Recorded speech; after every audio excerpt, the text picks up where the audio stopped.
오래전에 제가 3층짜리 연립에 산 적이 있는데, 한 번은 현관문을 열고 안으로 들어오는데 2층에서 3층 계단 사이에서 이런 소리가 나요. 푸두두두둑 팍, 푸두두두둑 팍, 푸두두둑 팍, 푸두두두둑. 이 소리는 새가 날갯짓 하는 소리예요. 괜찮아요? 팍! 이 소리는 새가 창에 부딪히는 소리예요. 새가 공교롭게도 창에만 몸을 부딪히더라고요. 날갯짓을 해서 날아오르고 창에 몸에 부딪히고 땅에 떨어지고, 다시 날갯짓해서 창에 몸을 부딪히고 다시 땅에 떨어지고. 창문 너머에 푸른 하늘이 보여요. 왜 새라고 푸른 하늘을 몰라요? 언어로는 표현하기 참 어려웠겠지만 이 새는 몸으로 알고 있었을 거예요. 푸른 하늘, 아침마다 맞던 선선한 바람, 둥지와도 같았던 그 꽃나무, 그리고 그 꽃나무에서 함께 놀던 동료.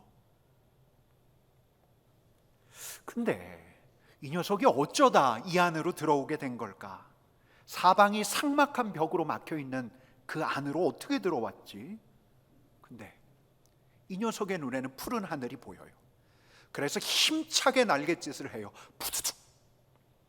새는 벽으로 몸을 부딪히지 않았어요. 꼭 푸른 하늘이 보이는 그 창을 향해서 날갯짓을 하고 팍! 그 창, 새와 푸른 하늘 사이에 있는 보이지 않는 유리벽에 자신의 몸을 부딪히더라고요.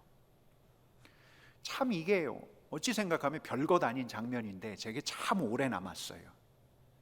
이게 꼭 비유와도 같아요. 가고 싶다는 동경, 푸른 하늘을 향한 동경. 그래서 가고자 하는 노력을 해요. 하늘로 날아오려는 날갯짓을 하죠.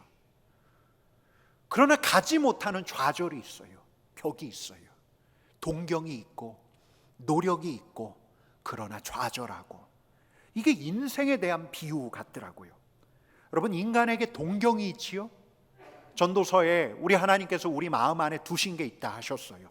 하나님이 모든 것을 지으시되 때를 따라 아름답게 하셨고 또 사람들에게는 영원을 사모하는 마음을 주셨느니라.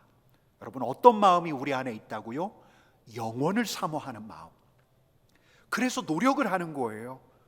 동경만 하지 않고 수련도 하고 수행도 하고 명상도 하고, 구도자가 되어서 해탈과 열반의 길에, 자유와 해방의 길에 이르기를 간절히 바라요.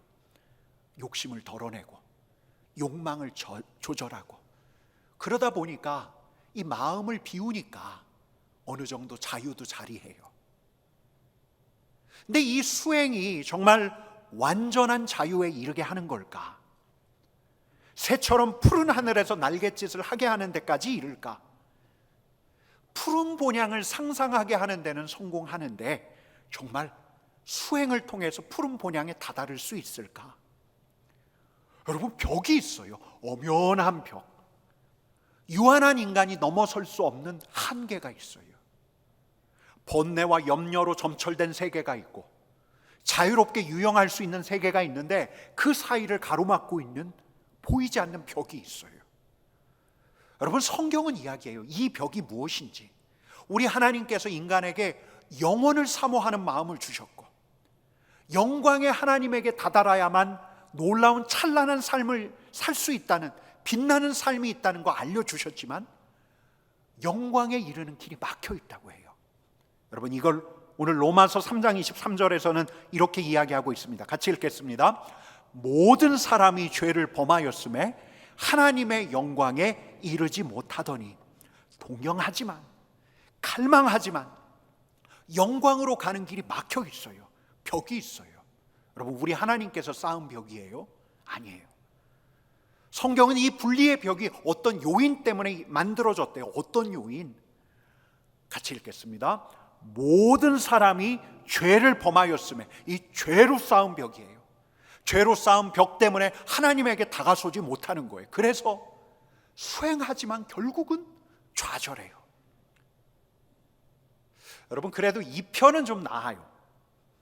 푸른 하늘을 동경하는 새처럼 영원을 갈망하고 창조주의 영광에 합류하고자 하는 그 마음, 그 소망이라도 지닌 사람은 그래도 나아요. 아예 그냥 갈망 자체를 도려낸 사람이 있어요. 푸른 하늘에 대한 갈망, 그거 허황된 갈망이야, 이렇게 폄하해버리는 이들도 있어요. 되게 오래된 분인데요, 우주전쟁 타임머신이라는 걸작을 쓰신 분이 있어요. 허버트 조지 웰스. 이분이 쓴 단편이 하나 있는데 제가 이 단편을 아주 인상 깊게 읽었어요. 눈먼 자들의 나라. 주인공 이름이 누네스라는 사람이에요. 이 누네스가 어느 날 만년설로 덮인 산에 갔다가 산비탈에서 미끄러져요. 협곡 아래로 내려가는데 이 협곡 아래 외부하고는 완전히 차단된 마을이 있는 거예요. 근데 이 마을에 누가 살았냐면 눈먼 사람들이 살아요. 앞을 못 보는 사람. 시력이 애초부터 없어요. 이 주인공 누네스가 마을 노인들을 다 모아놓고 자기가 본 것에 대해서 이야기를 하는데 이해가 돼요? 안 돼요? 이해가 안 되는 거예요. 아무리 들어도 이해가 안 돼요. 눈먼 채로 살아간 지가 벌써 14대째래요 14세대 전에는 눈먼 조상들이 있었는데, 그러다 보니까 이들에게 바깥 이야기는 마치 동화처럼 들리는 거예요. 전설처럼 내려오는 이야기예요. 시력이 있었던 조상들이 경험한 이야기, 그 신앙 전통이 대대로 구전되어 오긴 하는데, 날 때부터 맹인으로 태어난 맹인 중에서도 맹인 천재가 있잖아요. 이 천재들은 단정하는 거죠. 야, 이제 그 이야기 믿지 마. 꾸며낸 이야기야. 이제는 청각, 이제는 촉각으로 세계를 이해하려 드는 거예요. 시력이 말라버리니까 생각조차 할 수 없는 거죠. 아예 그냥 없는 것으로 여기는 거예요. 시력이 말라버렸어요. 영적인 시력이 말라버렸어요. 동경 자체가 말라버렸어요. 정치인으로 있다가 상당한 영향력을 행사하는 작가가 그의 책에 이런 말을 썼는데요, 제가 가지고 왔어요. 사랑, 기쁨, 행복, 열정, 환희 등 삶에서 귀중한 모든 것은 지금 여기에, 오로지 지금 여기에만 있다. 그 너머에는 아무것도 없다. 지금 여기를 넘어서려는 집착과 망상은 삶의 기쁨을 갉아먹는다. 열정을 엉뚱한 곳으로 인도한다. 여러분, 이게 이 작가만의 이야기가 아니죠. 이게 무신론자들의 철학이에요. 여러분, 어떤 면에서는 일리가 있죠. 영생불사를 간절히 바랐다가 내 자신을 파괴하고 남들을 파괴한 이들이 있으니까. 여러분, 푸른 하늘을 본 적이 없는 사람, 푸른 하늘을 경험한 적이 없는 사람에게는 푸른 하늘에 대한 동경이 망상, 집착처럼 보이는 거예요. 한 사람의 에너지가 유한한데 그 유한한 에너지를 가지고 이 지금 여기서 행복을 찾기에도 부족한데 저 멀리, 아니 손에 안 잡히는 영광을, 그 영광을 위해서 살라고? 아니 당치 않아. 시력이 말랐어요. 창조주께서 사람을 지으실 때, 하나님의 형상으로 만드신 사람을 지으실 때 안에 영혼을 사모하는 마음을 주셨는데, 이제는 시력이 마른 이 맹인 천재들은 이것조차도 꾸며낸 이야기로 폄하하는 거예요. 찬란한 영광, 우리 하나님과 함께하는 찬란한 삶, 이거 그냥 지어낸 얘기야, 지어낸 얘기. 보이는 세계가 전부지, 지금 여기가 전부지. 여러분, 성경은 창조주의 영광에 이르는 길을 막은 것도 죄라고 하는데, 창조주의 영광에 이르는 길을 잊어버린 것 또한 어떤 요인 때문이라고 해요. 여러분, 우리 23절 말씀을 같이 다시 읽겠습니다.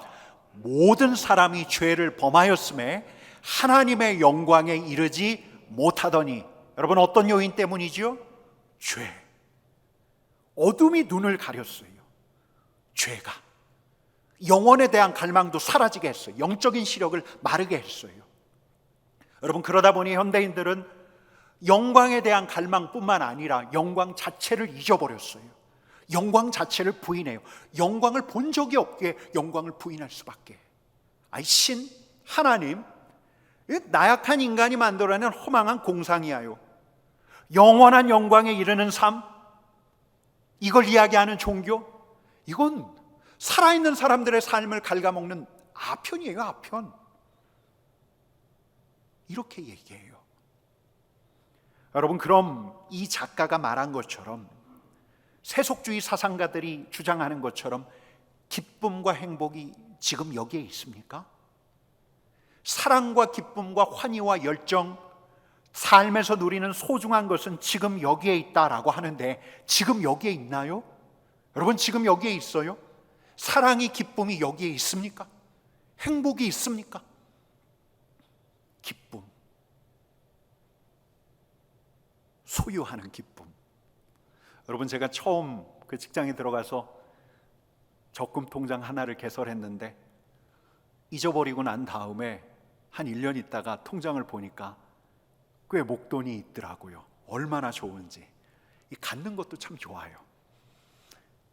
가방 사면 좋고, 옷 사면 좋고, 핸드폰 사면 좋고, 차 사면 더 좋고, 이런 생각도 해봐요. 집 사면 얼마나 좋을까. 여러분, 먹는 기쁨이 얼마나 좋은지 몰라요? 그 자판기에서 나오는 그 황금 비율의 3박자 커피를 마시다가 제가 언제부턴가 아메리카노를 마시고 또 그러다 드립을 시작했는데, 요새는 정말 그래요. 뭐니 해도 커피는 드립. 먹는 게 이렇게 좋은데, 식욕을 채우는 게 이렇게 좋은데, 다른 욕망을 채우는 건 얼마나 좋을까? 자리를 얻는 기쁨은 어때요? 여러분, 욕망 중에서 제일 중요한 욕망 중에 하나는 인정욕, 권력욕이라고 하잖아요. 부장이 됐으니까 이제 상무도 돼야죠.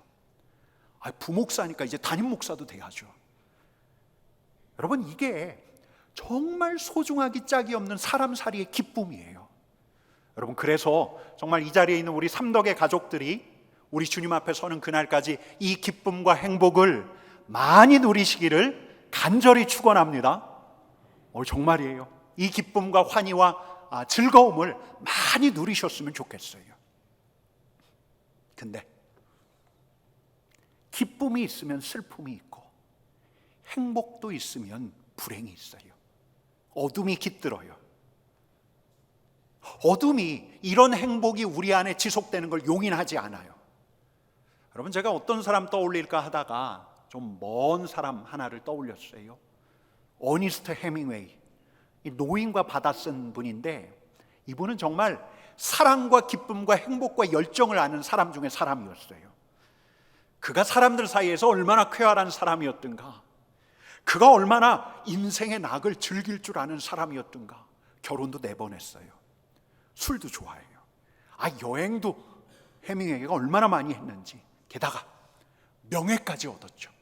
노벨상, 노벨 문학상을 받았거든요. 근데 말년에 쓴 소회 하나가 굉장히 인상 깊었어요. 같이 읽어보겠습니다. 나는 전지학이 떨어지고 코드에 꽂으려 해도 꽂을 전원이 없어서 불이 들어오지 않는 라디오의 진공관처럼 외롭고 공허하다. 나는 필라멘트가 끊어진 텅 빈 전구처럼 공허하다. 필라멘트가 끊어진 텅 빈 전구. 저는 이 표현이 굉장히 공감이 돼요. 제가 어릴 적에 과학 시간에 꼬마 전구를 가지고 놀아서 그런지, 또 어릴 적에 화장실 백열 전구를 제가 갈 때가 있었거든요. 그 전구 필라멘트 끊어지면 이렇게 흔들리잖아요. 필라멘트가 끊어진 텅 빈 전구. 이 글을 쓰고 나서 헤밍웨이는 얼마 지나지 않아 엽총으로 자신을 겨누었어요. 마음이 텅 비어요. 젊은 시절에 친구들하고 찐하게 놀다가 새벽녘에 집으로 돌아가는 길, 얼마나 마음이 텅 비어 있었든지. 숙취 때문에 늦게까지 잤어요. 일어나니 머리가 지끈거려요. 그래서 냉수를 벌컥벌컥 들이키지요. 그때 얼마나 삶이 쓸쓸했던지. 결혼하고 아이 낳고 외롭지 않으리라 믿었어요. 근데 외로움은 천연과도 같은 것 같아요.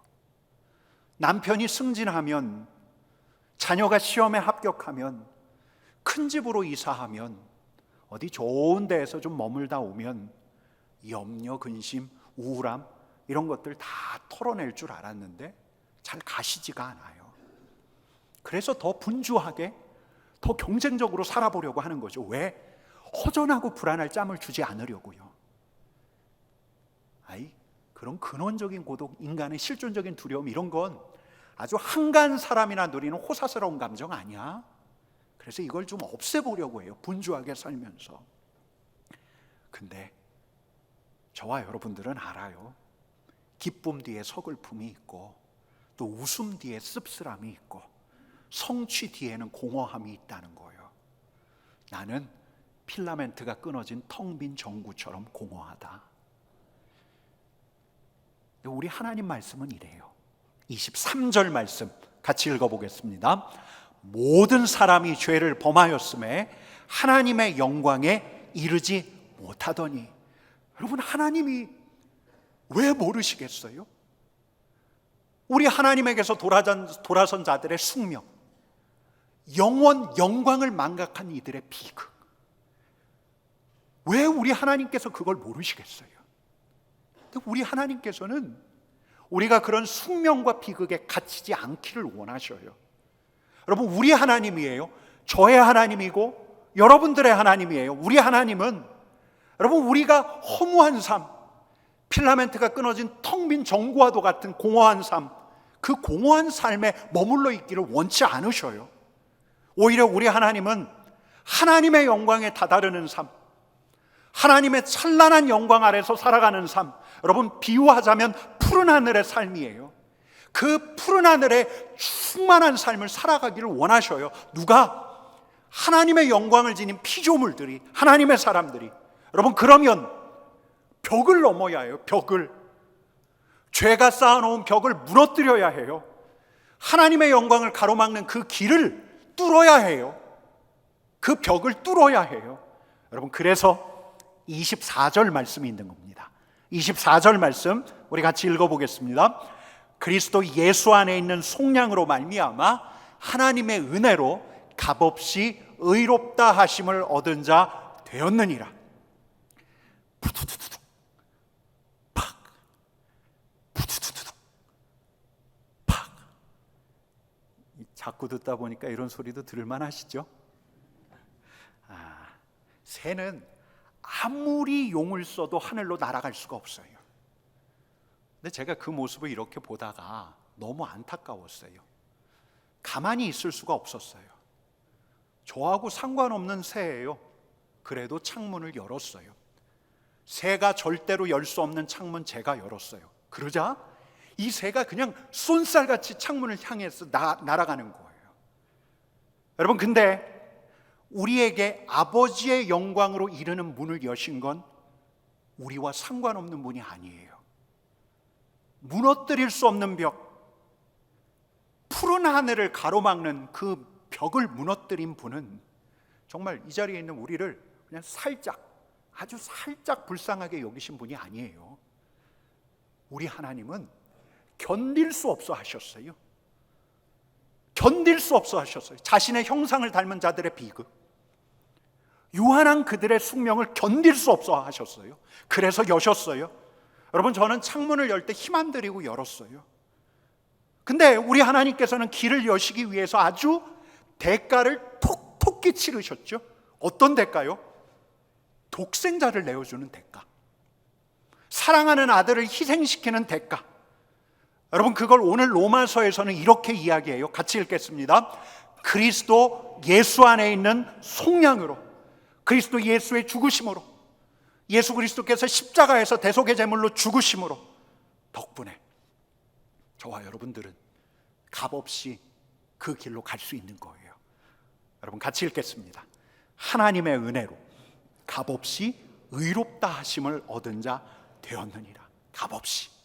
우리의 노력, 우리의 수행, 우리의 종교적인 묵상, 이것을 통해서가 아니라 자격 없는 우리를 값없이 아버지의 영광에 이르게 하시고자 하는 주님의 의지, 그리스도의 십자가의 속량 때문에 값없이 무너진 거예요. 하나님과 우리 사이에 그 벽이 무너졌고 아버지의 영광에 이르는 길이 이제는 열렸어요.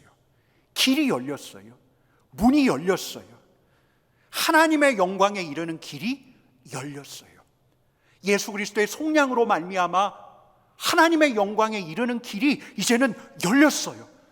여러분, 정말 그래요. 그러니까 장차 앞으로 여러분 우리는 예수 그리스도께서 내신 그 길을 쫓아서 결국은 하나님 앞에서는 구원받은 자가 될 거예요. 여러분 믿으시죠? 여러분 찬란한 영광의 삶, 그 영광의 삶을 저와 여러분들이 정말 제대로 누리게 될 날이 올 거예요. 여러분 그날 우리 하나님께서 말씀하시지 않을까요? 야, 고생했다. 내가 너 안다. 너 여기까지 오느라고 수고했다. 아마 우리 하나님께서는 등을 토닥여 주실 수도 있고요, 아마 안아 주실 수도 있어요.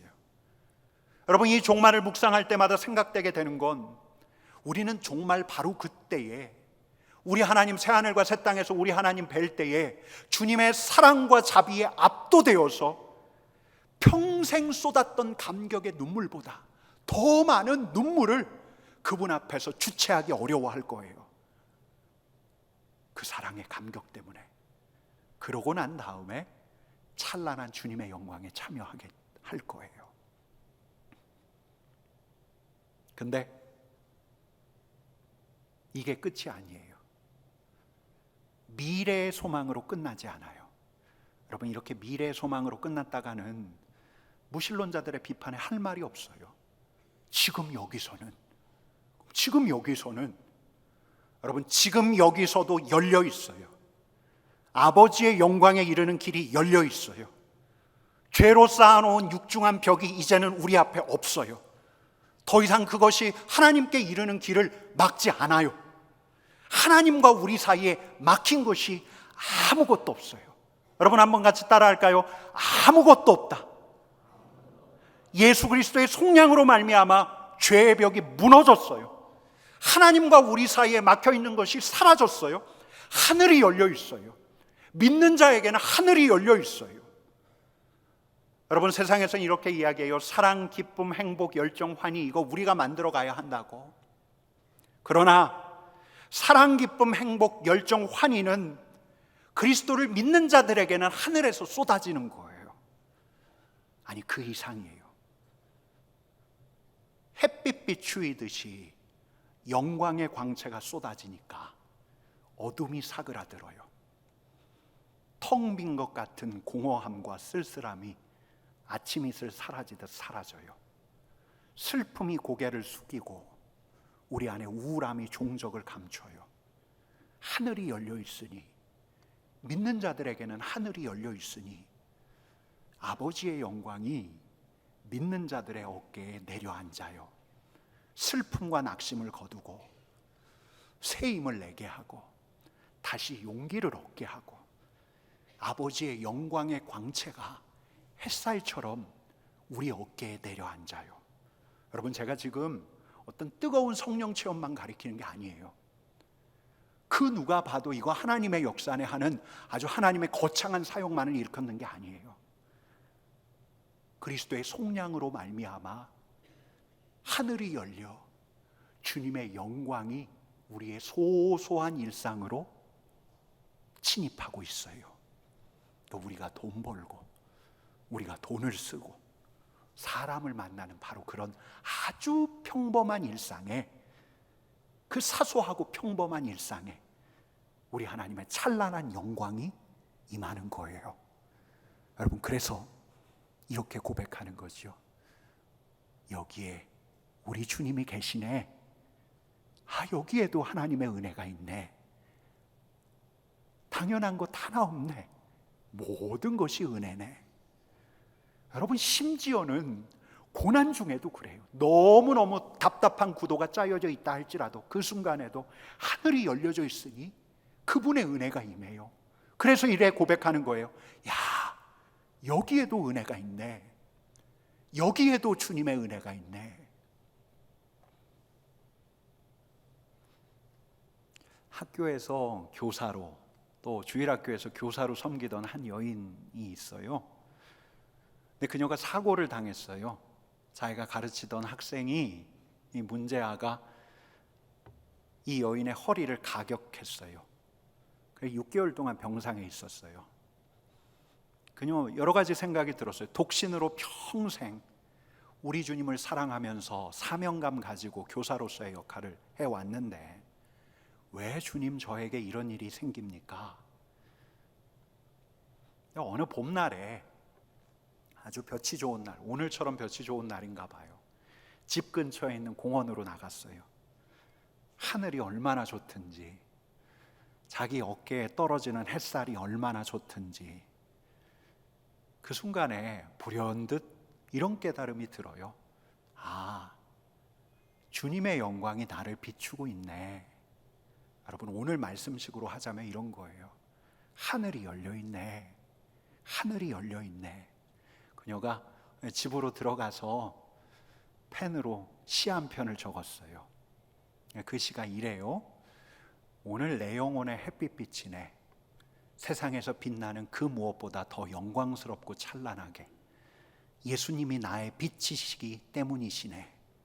우리 주님 내게 웃는 얼굴 비치시네. 내 영혼에 햇빛이 있도다. 여러분, 이 시를 우리 찬송가에 번역해서 실을 때에는 이런 가사로 실었어요. 내 영혼에 햇빛 비치니 주 영광 찬란해. 이 세상 어떤 빛보다 이 빛 더 빛나네. 주의 영광 빛난 광채 내게 비춰 주시옵소서.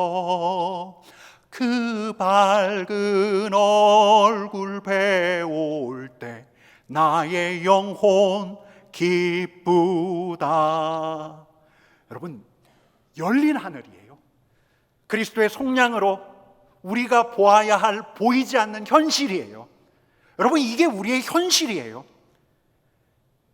사랑 뒤에 어둠이 뒤따르는 보이는 세계에서, 사랑 뒤에 공허함이 뒤따르고 기쁨 뒤에 슬픔이 뒤따르는 이 보이는 세계에서 예수 그리스도의 속량으로 하나님께서 우리에게 선사하신 보이지 않는 현실이 있어요.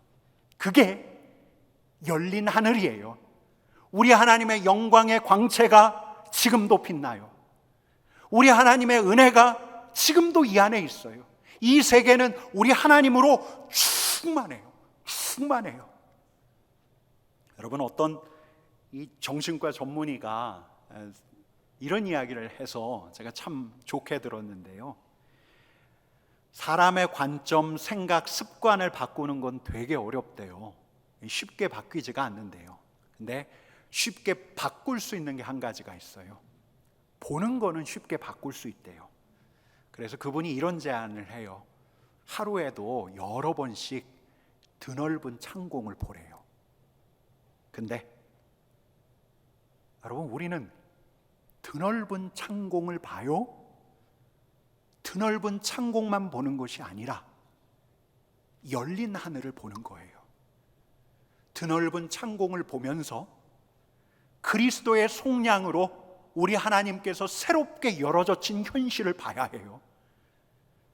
그분의 영광에 이르는 그 길이 열려 있어요.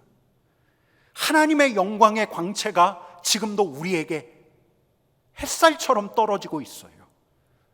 이른 아침에 일어나서 보고, 걷다가 보고, 책상에 앉아있다 보고, 자기 전에 본다면 얼마나 좋을까, 그런 생각을 해봐요. 여러분, 보다 보면, 하늘을 보다 보면 알게 돼요. 에베소서 사도 바울의 이런 고백이 있잖아요. 만물을 충만하게 하시는 이의 충만함. 하나님, 주님이 만물에 충만하십니다. 이게 사도 바울이 에베소서와 골로새서에서 하는 고백이에요. 충만해요. 그래, 주님이 충만하시네. 그 충만함을 볼 수 있는 그 길이 우리에게 열려져 있는 거예요. 여러분, 그분의 영광의 광채를 볼 때라야 우리가 자유롭게 살 수 있고 더 사랑하며 살 수 있는 거예요. 여러분, 지난 특세를 하면서 제가 주님 앞에서 생각한 게 있어요. 주님이 다스리는 이 세계에 눈을 떠야 하는데, 하나님으로 충만하신 이 세계에 눈을 뜬다면 얼마나 좋을까? 하늘이 열려 있으니 주님의 영광으로 빛나는 이 세계에 내가 사로잡힌다면 얼마나 좋을까? 저뿐만 아니라 이 자리에 있는 우리 성도들이 주님으로 충만한 하나님으로 충만한, 우리에게 사랑과 기쁨과 평화의 원천 되신 우리 하나님으로 충만한 이 하나님이 다스리시는 이 세계에 눈을 뜬다면 얼마나 좋을까? 여러분, 그래야 자유로울 수가 있어요. 그래야 기뻐할 수가 있어요. 여러분, 그래요. 아니, 예수 믿는데 기쁨 없으면, 아니, 예수 믿는데 행복하지 않으면, 아니, 예수 믿는데 자유가 없으면 하늘을 봐야 해요. 하나님으로 충만하신 세계, 우리 하나님의 선하심과 다스림과 섭리가 있는 하나님으로 충만한 세계, 여러분, 하늘이 열려 있어요. 예수 그리스도의 십자가의 속량으로 말미암아 하나님의 영광에 이르는 길이 막혀 있는 게 아니에요. 이제 저와 여러분들에게 열려 있어요. 열려 있어. 하늘은 열려 있어요. 그 열린 하늘을 저와 여러분들이 봐야 해요. 그래야 자유를 누릴 수가 있어요. 여러분, 그래야 우리가 기뻐할 수 있어요. 여러분, 그래야 우리가 다시금 일어설 수 있어요. 그리스도인들에게 주신 최고의 축복은 우리 하나님의 함께 하심이에요. 하늘이 열려져 있고 우리 하나님께서 가까이에서 우리의 손을 이끌고 우리에게 용기를 북돋우고 계세요. 여러분, 그 하나님 알아보는 저와 여러분 되었으면 좋겠어요. 매 순간 매 순간 우리 하나님께서 정말 가까이 계시는구나, 선하신 인도하심이 있구나, 하나님께서 지금 나를 주목하고 계시구나, 열린 하늘 사이로 영광의 광채가 떨어지는 그 현장에 저와 여러분들이 있기를 간절히 축원합니다. 여러분, 옆에 계신 분들에게 이렇게 일러줍시다. 하늘이 열려 있습니다. 이 한 주 그 열린 하늘 바라보며 사시는 여러분 되었으면 좋겠습니다. 우리 같이 기도하겠습니다.